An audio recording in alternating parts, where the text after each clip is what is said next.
Have a nice time dear students.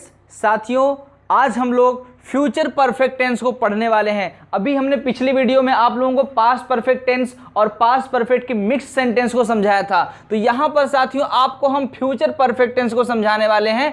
Future perfect tense को कहते हैं हिंदी में पूर्ण भविष्यकाल। परफेक्ट यानी कि पूर्ण और फ्यूचर टेंस यानी कि भविष्यकाल। तो साथियों, वीडियो शुरू करने से पहले आप सभी से रिक्वेस्ट है मेरा, फटाफट चैनल को सब्सक्राइब कीजिए और वीडियो को लाइक कीजिए। साथियों, तुरंत सब्सक्राइब करेंगे और आगे हम लोग इसको पढ़ना शुरू करेंगे। तो तुरंत चैनल को सब्सक्राइब कर लीजिए ताकि हमारी आने वाली सभी अपडेट्स आप लोगों को सबसे पहले मिल जाए और आप सबसे पहले पढ़ के उसको समझ जाएं। तो चलिए चैनल को सब्सक्राइब कर लीजिए और फटाफट आइए हम लोग इसको आगे देखते हैं। साथियों, आपको अभी तक पूर्ण भविष्यकाल यानी फ्यूचर परफेक्ट टेंस का जो इंट्रोडक्शन आपको पहचान बताया गया होगा, वो साथियों सिर्फ आपको बताया गया होगा चुका होगा, चुकी होगी, चुके होंगे। आपको केवल और केवल आपके विद्यालय और कोचिंग के अध्यापक ने आपको यही बताया होगा कि फ्यूचर परफेक्ट टेंस में जो पहचान होती है वो होता है हिंदी वाक्य के अंत में चुका होगा, चुकी होगी, चुके होंगे मिलेगा। लेकिन साथियों, सिर्फ इतना ही नहीं होता है। फ्यूचर परफेक्ट टेंस की पहचान को हम लोग थोड़ा और बढ़ा करके समझ सकते हैं और ज्यादा होता है जिसको लोग बताते ही नहीं। अच्छा, लोग बताते इसलिए भी नहीं क्योंकि उनको पता ही नहीं होता है, या वो ज्यादा प्रयास करके, ज्यादा सीख करके, ज्यादा बच्चों को सिखाना नहीं चाहते। ये भी वजह हो सकती है। इस वजह से वो लोग इतना बताते नहीं, सोचते कितनी आसानी से बच्चों को पढ़ा करके हम जल्दी से खत्म कर दें। बस वो सिलेबस खत्म करना चाहते, वो एक्चुअली ज्ञान देना नहीं चाहते हैं। तो साथियों, यहां पर मुझे आप लोगों से मिलने वाला कुछ नहीं है, सिर्फ एक स्नेह और प्रेम मिलेगा। मैं उसी का भूखा, मुझे वही चाहिए। लेकिन उसके बदले मैं चाहता हूं साथियों, जितना ज्ञान मुझे भगवान ने दिया, जितनी मेरे ऊपर मां सरस्वती की कृपा है, मैं चाहता हूं वो सभी ज्ञान आप लोगों को मैं ऐसे मुफ्त में ही दे करके, सारा ज्ञान आप लोगों को दे करके एक समझदार और एक जिम्मेदार नागरिक बनाना चाहता हूं भारत का। तो साथियों, यहां पर future tense, future perfect tense का जो पहचान होगा वो चुका होगा, चुकी होगी, चुके होंगे के साथ साथ चुका होगा को हम लिख सकते हैं साथियों चुकेगा। क्या लिख सकते हैं? चुकेगा। चुकी होगी तो एक वचन है, इसको हम लोग लिख सकते हैं चुकी होंगी, ये बहुवचन हो जाएगा। जैसे वह खाना खा चुकी होगी, ये तो एक वचन हो गया। वह सब या वे सब भोजन पका चुकी होंगी, तो यहां पर लड़कियों के लिए जो बहुवचन होगा वो चुकी होंगी हो जाएगा। और इसी प्रकार जैसे हमने चुका होगा को चुकेगा लिखा, वैसे ही चुकी होगी को हम लिख सकते हैं चुकेगी। और उसी प्रकार से चुकी होंगी को लिख सकते हैं चुकेंगी। और उसी प्रकार से चुके होंगे को लिखा जा सकता है चुकेंगे। तो चुका होगा को चुकेगा लिखा जा सकता है, चुकी होगी को चुकेगी लिखा जा सकता है, चुके होंगे को चुकेंगे लिखा जा सकता है और चुकी होंगी को चुकेंगी लिखा जा सकता है। इतना ही नहीं होता साथियों, इसमें थोड़ा सा और होता है। और क्या होता है? इसमें होता है चुका होऊंगा। क्या होता है? चुका होऊंगा। जैसे मैं कल अमेरिका पहुंच चुका होऊंगा, इसी के साथ साथ चुकी होंगी भी हो जाएगा। ये फीमेल्स के लिए, फेमिनिन जेंडर के लिए हो जाएगा चुकी होंगी। अब क्या है? चुका होऊंगा को हम लोग लिख सकते हैं चुका होऊंगा। क्या हो सकता है? चुका होऊंगा। और इसी प्रकार से चुकी होंगी की क्या लिखा जा सकता है? चुकी होंगी। इसी प्रकार से चुका होऊंगा को हम लोग लिख सकते हैं चुकूंगा। और इसी प्रकार से चुकी होंगी को चुकूंगी।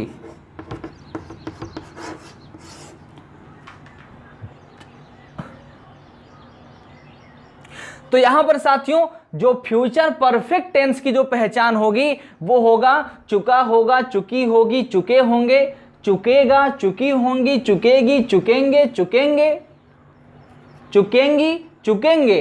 और होगा चुका होऊंगा, चुका होऊंगा, चुकूंगा, चुकी होंगी, चुकी होंगी और चुकूंगी। तो साथियों, मेरे पास जो होता है आपके लिए, जो टीचर लोग ऐसे लिखवाते हैं एटसेट्रा, एटसेट्रा मतलब ऐसे लोग, बहुत सारे लोग लिखवाते इत्यादि। तो साथियों, इत्यादि का झमेला मेरे पास बिल्कुल नहीं है। मैं इत्यादि वाला काम नहीं करना चाहता। मैं सोचता हूं जितना सब कुछ होता है वो सारा ही आपको बता दूं ताकि आपको एटसेट्रा में क्या होता है ये सोचने की नौबत ही आपके लिए ना आए, आपको सोचना ही ना पड़े। इसलिए मैं सारा का सारा क्या किया, आपको यहां पर पहचान मैंने आपको बता दिया। अब चलिए आपको हम देते हैं साथियों हिंट, आपको हिंट दे देते हैं। तो हिंट में आपको हम दे रहे हैं हेल्पिंग वर्ब और मेन वर्ब। इसमें हेल्पिंग वर्ब क्या होगा, फ्यूचर है तो साथियों विल शैल तो आएगा ही आएगा, इसी के साथ साथ आपको हैव भी लगाना पड़ेगा और वर्ब की इसमें क्या होगा, थर्ड फॉर्म। तो यहां पर हेल्पिंग वर्ब विल शैल और हैव दोनों ही है। तो साथियों विल शैल और हैव दोनों ही हेल्पिंग वर्ब है। मैंने आप लोगों को बताया कि नेगेटिव बनाने के लिए क्या करेंगे, विल शैल यानी पहले हेल्पिंग वर्ब के जस्ट बाद नॉट लगाएंगे तो नेगेटिव बन जाएगा। तो अफर्मेटिव तो आप बना ही लेंगे, लेकिन नेगेटिव बनाने के लिए कहीं आप विल शैल हैव के बाद नॉट ना लगा दें, ये आपको मैं समझाना चाहता हूं। तो अगर नेगेटिव बनाना होगा तो विल शैल के बाद आप नॉट लगाएंगे, तब जाके हैव होगा और उसके पश्चात वर्ब की थर्ड फॉर्म आएगी। तो चलिए फटाफट यहां पर वीडियो को पॉज करिए, हिंट को समझ लीजिए और तुरंत स्ट्रक्चर बनाइए। तब तक आगे हम इसको इरेज करके आप लोगों को स्ट्रक्चर सिखा देते हैं और बता भी देते हैं। तो चलिए वीडियो को पॉज कर लीजिए और आप लोग अपने रफ में इसको लिखना शुरू करिए। तुरंत स्ट्रक्चर बनाइए और तुरंत लिखिए।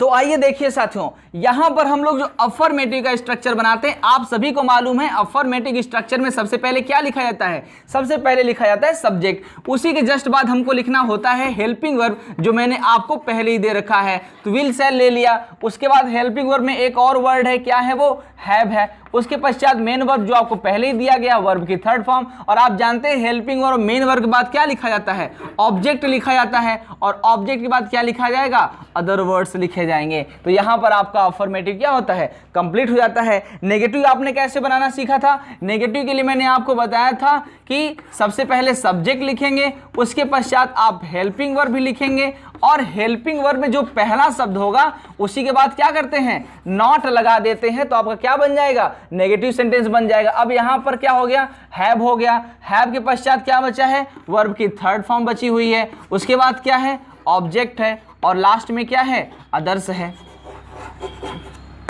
बात समझ में आई। तो इस प्रकार से हम लोग क्या किए, नेगेटिव बना लिए। अब अगर अफर्मेटिव और नेगेटिव दोनों एक ही में बनाना है साथियों, तो आपको मैंने पिछली वीडियो में समझाया ही है कि अफर्मेटिव और नेगेटिव अगर एक ही में बनाना है तो साथियों इंग्लिश में एक रूल है कि जो अफर्मेटिव और नेगेटिव में कॉमन होगा उनको हम एक बार लिखेंगे, और जो कॉमन नहीं होगा उसको हम ब्रैकेट में लिख देंगे। जो कॉमन होगा उसको एक बार लिखेंगे और जो कॉमन नहीं होगा उसको ब्रैकेट में लिख लेंगे। तो देखिए दोनों में कॉमन क्या है, सब्जेक्ट दोनों में कॉमन है, तो यहां पर सब्जेक्ट हो गया। उसके बाद विल या शैल, यहां भी विल शैल कॉमन है, तो हम एक बार यहां क्या करेंगे, विल या शैल भी लिख लेंगे। उसके पश्चात देख रहे साथियों यहां पर हैव है, यहां पर नॉट है, तो नेगेटिव में नॉट आ गया तो क्या करेंगे, इसको हम ब्रैकेट में कर लेंगे। अब दोनों में देखिए हैव कॉमन है, तो दोनों में क्या करेंगे, हैव एक बार लिख लेंगे। उसके बाद दोनों में क्या कॉमन है, वर्ब की थर्ड फॉर्म कॉमन है, तो यहां पर वर्ब की थर्ड फॉर्म भी लिख लेंगे। दोनों में ऑब्जेक्ट कॉमन है, तो एक बार यहां पर क्या करेंगे, ऑब्जेक्ट लिख लेंगे। और दोनों में अदर्स कॉमन है, तो एक बार यहां पर क्या करेंगे, अदर्स लिख लेंगे। साथियों यहां पर हमारा एक ही स्ट्रक्चर में अफर्मेटिव और नेगेटिव दोनों ही हो गया। तो इस तरह से आपको करने की जरूरत नहीं है। आपको मैंने पिछली वीडियो में समझाया था कि किसी भी स्ट्रक्चर के लिए अगर आपको अफर्मेटिव नेगेटिव दोनों एक साथ लिखना है तो करना कुछ नहीं साथियों, उसकी हेल्पिंग वर्ब के जस्ट बाद नॉट को ब्रैकेट में रख देंगे और बाकी सारी चीजों को वैसे का वैसा लिख देंगे जैसा हम अफर्मेटिव नेगेटिव में लिखते हैं। सारा कुछ अपने स्थान पे है, और विल शैल यानी हेल्पिंग वर्ब बाद नॉट लगा देंगे तो आपका अफर्मेटिव नेगेटिव दोनों स्ट्रक्चर बन जाएगा। अगर आपको सेंटेंस अफर्मेटिव दिया जा रहा है तो नॉट को ब्रैकेट में ही छोड़ दीजिए, इसको इग्नोर कर दीजिए। बाकी सारा रूल जो आपको दिया गया है, जो स्ट्रक्चर लिखा गया है स्ट्रक्चर में, वो सारा चीज आप यूज करिए। और अगर सेंटेंस नेगेटिव दिया गया है तो भैया सब तो यूज करना ही करना है, नॉट भी आपको यूज करना होगा। और यूज कहां करेंगे, हेल्पिंग वर्ब के जस्ट बाद में। तो यहां पर आप क्या हो गया, ये आपका हो गया अफर्मेटिव नेगेटिव दोनों एक ही स्ट्रक्चर में। अब इसी के साथ साथ आपको इसी प्रकार से इंटेरोगेटिव फर्स्ट और सेकंड एक ही में समझा देते हैं साथियों, जैसा कि पिछली वीडियो मैंने आप लोगों को बताया भी था। तो यहां पर क्या करते हैं, इंटेरोगेटिव फर्स्ट और सेकंड के लिए हम क्या करते हैं, फर्स्ट के लिए करते हैं विल या शैल को हम बाहर, क्या करते हैं, विल या शैल को हम क्या करते हैं, सेंटेंस के बाहर। इतनी सारी वीडियो में आपको समझा चुका हूं कि कभी भी अगर इंटेरोगेटिव बनाना है फर्स्ट टाइप तो नेगेटिव वाले के हेल्पिंग वर्ब को सबसे बाहर रखेंगे, उसके बाद सेंटेंस की बची हुई सारी चीजों को क्या करते हैं, एक तरफ से नोट करते हैं। विल शैल निकल गया तो बचा क्या, सब्जेक्ट बचा है, उसके बाद क्या बचा है, नॉट बचा है, वो भी ब्रैकेट में, तो नॉट ब्रैकेट में लिख लेंगे। उसके बाद हैव है, हैव लिख लिया। उसके बाद वर्ब की थर्ड फॉर्म है, थर्ड फॉर्म लिख लिया। उसके बाद ऑब्जेक्ट है, और लास्ट में क्या है, लास्ट में है अदर्स, लेकिन इसमें एक नई बात जोड़ेंगे, वो होगा आपका क्वेश्चन मार्क। अब ये तो इंटेरोगेटिव फर्स्ट बन गया साथियों, और इंटेरोगेटिव सेकंड बनाने के लिए क्या करते हैं, इसी के पहले हमको क्या जोड़ना पड़ता है, क्वेश्चन वर्ड, तो क्वेश्चन वर्ड को हम ब्रैकेट में रख देंगे। क्यों? क्योंकि क्वेश्चन वर्ड जिस सेंटेंस में आएगा उस सेंटेंस में क्वेश्चन वर्ड को आगे रखेंगे, बाकी सारा नियम यूज करेंगे। और अगर क्वेश्चन वर्ड नहीं आता है तो शुरुआत हम किससे करेंगे? इंटरोगेटिव फर्स्ट टाइप के लिए, यस या नो टाइप क्वेश्चन के लिए हम क्या करेंगे? हेल्पिंग वर्ब विल या सेल से सेंटेंस की शुरुआत करेंगे। तो इस प्रकार से साथियों 4 स्ट्रक्चर को आप 2 स्ट्रक्चर में कंप्लीट कर सकते हैं। तो इसको फटाफट आप अपनी कॉपी में नोट कर लीजिए, इसको समझ लीजिए, और अगर कोई बात आपको खटकती है, नहीं समझ आती है, तो आप हमें कमेंट करके बता भी दीजिए कि सर ये बात नहीं समझ आई, उसको हम दोबारा से कभी क्लास में समझा देंगे। तो चलिए वीडियो को पॉज करिए और फटाफट स्ट्रक्चर को नोट कर लीजिए। तो आइए साथियों, यहां पर मैंने आप लोगों के लिए 3 एग्जाम्पल्स दिए हुए हैं। इन 3 एग्जाम्पल्स को आप लोग अपनी कॉपी में नोट करेंगे और मैं इसे आपको समझाने वाला हूं ट्रांसलेट करके। लेकिन इससे पहले साथियों एक बात मैं आपसे पूछना चाहता हूं कि परफेक्ट टेंस ये भी है तो इसमें भी तो आइए आना चाहिए। क्या आना चाहिए? आ ई ए। अब आ ई ए के बाद आपको क्या मिलेगा? इसमें आपको आ ई ए के बाद मिलेगा ग, यानी आइए को आप क्या क्या लिख सकते हैं? आ को या लिख सकते हैं, आ की मात्रा के रूप में।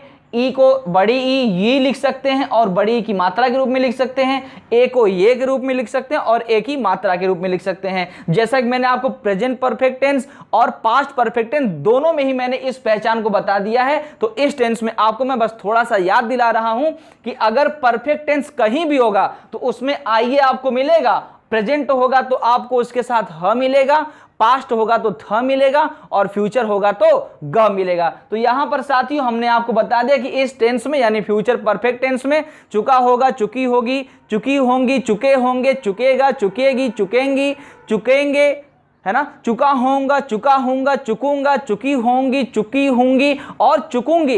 इतने सारे के साथ साथ आपको अंत में ये भी मिलेगा, आइए मिलेगा, और आइए के साथ क्या मिलेगा? आपको ग भी मिलेगा। मतलब वह गया होगा, काटा होगा, खाई होगी, पकाई होगी, गए होंगे, आए होंगे, ऐसा तमाम आपको सेंटेंस मिलेगा जिसके अंत में ये सब मिलेंगे और साथ ही में आपको क्या मिलेगा? ग भी मिला होगा। ठीक है साथियों, तो इस प्रकार से आप सारा पहचान याद कर लेंगे और आइए अब हम लोग इसको समझते हैं। अच्छा, इस पहचान को आप लोग अपनी कॉपी, फेयर कॉपी अगर आप बना रहे होंगे तो उस कॉपी में इसको आप जरूर नोट कर लेंगे कि आइए के साथ इस टेंस में आपको ग भी पहचान के रूप में मिलेगा। तो आइए हम लोग सेंटेंस समझते हैं साथियों। इसमें मैंने दिया कि वे सब कल तक प्रयागराज पहुंच चुके होंगे। अफर्मेटिव का सेंटेंस है साथियों। तो यहां पर सबसे पहले हमने क्या लिख लिया? सब्जेक्ट लिख लिया। अच्छा, एक बात आपको मैं 2 टेंसेस में, फ्यूचर इंडेफिनिट में और फ्यूचर कंटिन्यूअस, दोनों टेंसेस में बता चुका हूं कि जो विल होता है और सेल जो होता है, हेल्पिंग वर्ब जो हमारी होती है, सेल का प्रयोग आई और वी के साथ ही केवल किया जाता है। मतलब जो सब्जेक्ट आपका आई और वी होगा, हम सेल का प्रयोग केवल उन्हीं के साथ करेंगे, बाकी चाहे कोई भी सब्जेक्ट आ जाए हम सभी के साथ विल यूज करेंगे। तो यहां पर दे आ गया तो दे के साथ क्या यूज करेंगे? हम विल ही यूज करेंगे। तो दे विल। अब यहां पर आपको अफर्मेटिव स्ट्रक्चर में हैव भी मिलेगा और उसी के साथ साथ आपको क्या करना है? वर्ब की third form they will have. पहुंचने का होता है साथियों रीच। क्या होता है? रीच। इसमें ईडी लगा देंगे तो वर्ब की थर्ड फॉर्म बन जाएगा। दे विल हैव रीच, वो सब पहुंच चुके होंगे। कहां? प्रयागराज। वो सब प्रयागराज पहुंच चुके होंगे। तो यहां पर आप प्रयागराज लिख लेंगे, वो सब प्रयागराज पहुंच चुके होंगे। कब तक? कल तक। तो तक की इंग्लिश होती है साथियों टिल और कल की होती है टुमारो। फ्यूचर में तो हम कल के लिए टुमारो लिखते हैं और पास्ट में यस्टरडे लिखते हैं। तो they will have reached to Prayagraj, तो वो लोग प्रयागराज पहुंच चुके होंगे। कब? टिल टुमारो, कल तक। समझ में आई बात? आगे आप देखते हैं, शालिनी अपने बच्चों को दूध नहीं पिलाई होगी। तो साथियों इस सेंटेंस को हम देख रहे हैं कि ये नेगेटिव का स्ट्रक्चर इसमें यूज होना है। तो शालिनी अपने बच्चों को दूध नहीं पिलाई होगी, तो सब्जेक्ट सबसे पहले लिखेंगे शालिनी। शालिनी आपका क्या है? ये थर्ड पर्सन है तो इसके साथ क्या यूज होगा? विल यूज होगा। आई और वी तो है नहीं, उसके साथ सेल यूज करेंगे, हम विल यूज करेंगे। शालिनी, अब यहां पर शालिनी विल नॉट, तो शालिनी के साथ क्या हो गया? विल के साथ आपने नॉट लगा दिया क्योंकि सेंटेंस में आपको क्या मिल रहा है? नहीं मिल रहा है। तो नेगेटिव स्ट्रक्चर आपको यूज करना पड़ेगा, शालिनी विल नॉट। अब यहां पर आपको हैव भी लगाना है स्ट्रक्चर के अकॉर्डिंग। पिलाना, दूध पिलाना का इंग्लिश होता है साथियों फीड। भोजन खिलाना और कोई चीज किसी को पिलाना वो होता है फीड। तो Shalini will not have feed milk, दूध नहीं पिलाई होगी किसे? अपने बच्चे को, हर चाइल्ड, अपने बच्चे को। यहां पर बच्चा अगर आप एक मानेंगे तो चाइल्ड लिखेंगे, बहुवचन मानेंगे तो चिल्ड्रन कर देंगे, लेकिन बच्चा दूध पीने वाला तो एक औरत के पास एक समय में एक ही हो सकता है। कभी कभी ऐसे केसेस में बहुत सारे हो जाते हैं, लेकिन मैक्सिमम तो एक ही होगा, तो यहाँ पे चाइल्ड ही समझेंगे। आप बच्चे का मतलब आप चिल्ड्रन मत कर देना। तो Shalini will not have feed milk, Shalini दूध नहीं पिला चुकी होगी हर चाइल्ड अपने बच्चे को। यहां पर आपका सेंटेंस हो जाता है कंप्लीट। अब इसमें दो चीजें आप देख रहे हैं साथियों, ऑब्जेक्ट आपको दो मिल गया, एक तो क्या पिलाई है, दूध पिलाई, किसे पिलाई है, अपने बच्चे को। अब इसमें समझने वाली बात ये मैंने आपको समझाया था कि एक साथ अगर आपको सेंटेंस दो ऑब्जेक्ट मिल जाए जिसमें एक सजीव और एक निर्जीव हो, बच्चा क्या है, सजीव है, दूध क्या है, निर्जीव है, तो साथियों अगर आप गलती से निर्जीव वाले को पहले लिख देते हैं, सजीव वाले को बाद में लिखते हैं, तो सजीव वाले से पहले क्या करते हैं, टू लगा देते, तो आपका सेंटेंस सही हो जाएगा। लेकिन यही अगर निर्जीव वाले को पहले लिख के सजीव वाले को बाद में लिखें और टू भी ना लगाएं, तो साथियों ये सेंटेंस गलत हो जाएगा। तो इसके लिए क्या करना है, पहले तो हम लोगों को सजीव वाला ऑब्जेक्ट मतलब यहां पे फीड हर चाइल्ड लिखना चाहिए, फिर जाके हमको मिल्क लिखना चाहिए था। लेकिन अगर गलती से हमने यहां पर निर्जीव वाला लिख दिया पहले, बाद में सजीव वाला लिख दिया, तो सजीव वाले से पहले टू लगा देने से वो सेंटेंस कैसा हो जाएगा, वो सेंटेंस बिल्कुल सही हो जाएगा। तो यहां पर हमने feed milk to her child कर दिया। अगर हर चाइल्ड यहां पहले लिख देते तो मिल्क बाद में लिखते और उनमें कोई टू नहीं लगाते। तो इस प्रकार से सेंटेंस होता है कंप्लीट। अगला सेंटेंस है, क्या कन्हैया नर्सों तक तुम्हारी मदद कर चुका होगा। तो साथियों ये सेंटेंस यस या नो टाइप हो गया। तो यहां पर विल या शैल से हमको शुरू करना पड़ेगा, क्योंकि इंटेरोगेटिव फर्स्ट टाइप है। अब चूंकि हमारा जो सब्जेक्ट है वो थर्ड पर्सन, ये आई और वी तो है ही नहीं कि इसमें हम शैल का यूज करेंगे, तो यहां पर हम विल का यूज करेंगे, विल कन्हैया। अब यहां पर आपको हैव भी लगाना होगा, क्योंकि नॉट तो कहीं आएगा नहीं, नहीं तो है ही नहीं, तो कन्हैया के बाद नॉट लगा देते, उसके बाद हैव लगाते। तो विल कन्हैया हैव मदद करना का क्या होगा, helped. Will Kanhaiya have helped, किसकी मदद, तुम्हारी मदद, हेल्प्ड यू। क्या कन्हैया तुम्हारी मदद कर चुका होगा, कब तक, नर्सों तक। तो साथियों टिल तो हो जाएगा तक के लिए, नर्सों की इंग्लिश क्या होती है, तो नर्सों की इंग्लिश होती है साथियों 2 days आफ्टर टुमारो।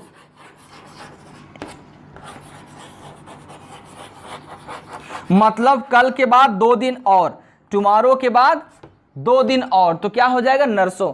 कल है, कल के बाद 1 दिन होगा तो परसों होगा, और 2 दिन होगा तो क्या होगा, नर्सों हो जाएगा। तो इस प्रकार से नर्सों इंग्लिश हम लोग लिख देंगे 2 days आफ्टर टुमारो। तो ये आपका नर्सों का इंग्लिश हो जाएगा। तो साथियों यहां पर मैंने आप लोगों को 3 एग्जांपल देकर के समझा दिया। उम्मीद है कि आप लोगों को बहुत अच्छे तरीके से समझ आया होगा। अगर आपको वीडियो समझ आ रही है तो फटाफट साथियों वीडियो को आप लाइक करेंगे, चैनल को सब्सक्राइब करेंगे और वीडियो को यहां पॉज करेंगे, और तुरंत इस सेंटेंस को, दिए गए सेंटेंसेस को आप तुरंत क्या करिए, अपनी कॉपी में नोट कर लीजिए, उसको लिख लीजिए और समझ लीजिए। कोई बात अगर आपको नहीं समझ आती है तो आप हमें कमेंट में अपनी बात को बता भी सकते हैं, सर ये बात नहीं समझ आया, उसको हम किसी क्लास में आपको समझा देंगे। तो चलिए वीडियो को पॉज करिए और यहां पर इसको तुरंत नोट कर लीजिए।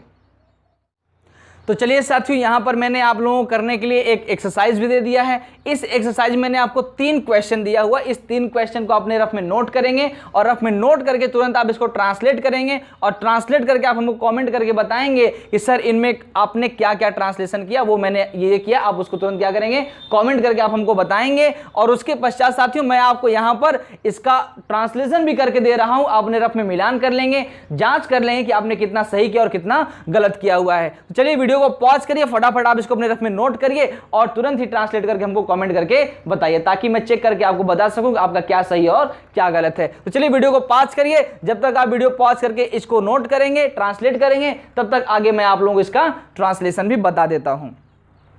तो वीडियो को पॉज करिए, फटाफट आप इसको नोट करिए। तो देखिए साथियों यहां पर जो आपका ट्रांसलेशन होगा, मैं 2 बजे तक अपना भोजन कर चुकूंगा, अफर्मेटिव सेंटेंस है, तो यहां पर सब्जेक्ट आपका क्या है, मैं। अब आई आएगा तो इसके साथ क्या लगाएंगे, शैल लगा देंगे साथियों। अफर्मेटिव सेंटेंस है तो इसमें क्या करेंगे, हैव भी लगा देंगे। आई शैल हैव, भोजन कर चुकना का क्या होगा, I shall have eaten. I shall have eaten, मैं भोजन, I shall have eaten food, मैं भोजन कर चुका होऊंगा, कब तक। अच्छा एक चीज में और है, मिस्टेक हो गया साथियों कि अपना भोजन है, तो अपने भोजन के लिए क्या करेंगे, इसमें कह रहा है कि मैं 2 बजे तक अपना भोजन कर चुकूंगा। I shall have eaten my food, अपना के लिए आई के साथ क्या लगता है, माई लगता है। I shall have eaten my food, मैं अपना भोजन कर चुकूंगा, कब तक, till 2 o'clock।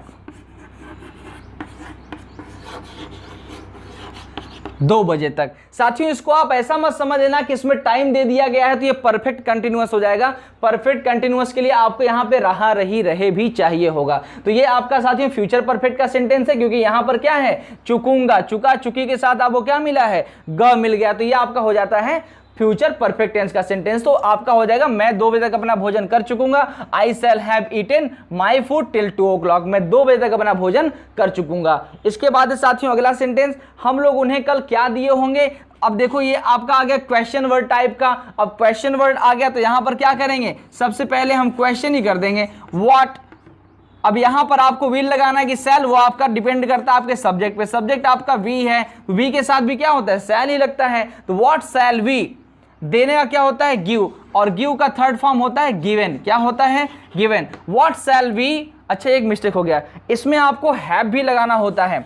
What shall we have given, what shall we have given किसे दिया होगा, उन्हें। उन्हें मतलब हिम या हर, दोनों में से हम कुछ भी लिख सकते हैं। तो what shall we have given him कब दिया होगा भैया, टुमारो, कल। तो इस प्रकार से आपका सेंटेंस ये हो जाएगा कंप्लीट। हम लोग उन्हें कल क्या दिए होंगे, what shall we have given him tomorrow. बात समझ में आई। अगला है लास्ट सेंटेंस, रागिनी परसों तक अपना गृह कार्य पूरा नहीं कर चुकी, नेगेटिव सेंटेंस हो गया। तो सबसे पहले हम सब्जेक्ट ही लिखेंगे, रागिनी विल नॉट हैव, यहां पर हेल्पिंग वर्ब बाद आपको नॉट भी लिखना है, और नॉट के बाद क्या करना है, हैव भी लगाना है। तो रागिनी विल नॉट हैव क्या कर चुकी होगी, गृह कार्य पूरा करना। पूरा का मतलब क्या हो गया, कंप्लीट। तो यहां पर कंप्लीट का थर्ड फॉर्म हो जाएगा completed. Ragini will not have completed, क्या पूरा की है, अपना गृह कार्य। हर होमवर्क, होमवर्क को हम यहां पर शॉर्ट में HW लिख दे रहे हैं। तो Ragini will not have completed her homework, कब तक, परसों तक। परसों के इंग्लिश अभी मैंने आपको बताया था, परसों, परसों के लिए क्या होता है, द डे आफ्टर टुमारो।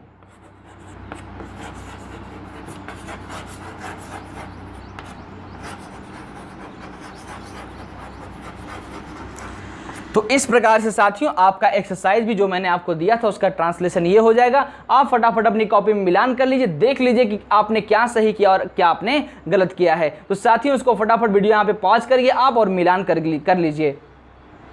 मिलान करने के पश्चात साथियों आप लोगों का अब कार्य बनता है, मेरा कार्य तो खत्म हो चुका है, यहाँ पर आपका कार्य बनता है साथियों, इस वीडियो को आप लोग फटाफट शेयर करेंगे, अपने सभी मित्रों के साथ शेयर करिए, पढ़ने वाले लोगों के साथ करिए, इंग्लिश सीखने वाले लोगों के साथ करिए, जो ग्रामर सीखना चाहते हैं उनके साथ शेयर करिए, अपने सभी स्टूडेंट भाइयों तक शेयर करिए, सभी के साथ इस वीडियो को शेयर करिए साथियों। और सभी से रिक्वेस्ट करिए कि हमारे चैनल को सब्सक्राइब करें ताकि हमारे द्वारा दी गई जानकारी आप लोगों तक बहुत जल्दी पहुंचे। तो चलिए यहाँ पर मेरा कार्य होता है समाप्त। ज्ञान बांटते रहिए क्योंकि ज्ञान बांटने से ही बढ़ता है। जय हिंद, जय भारत।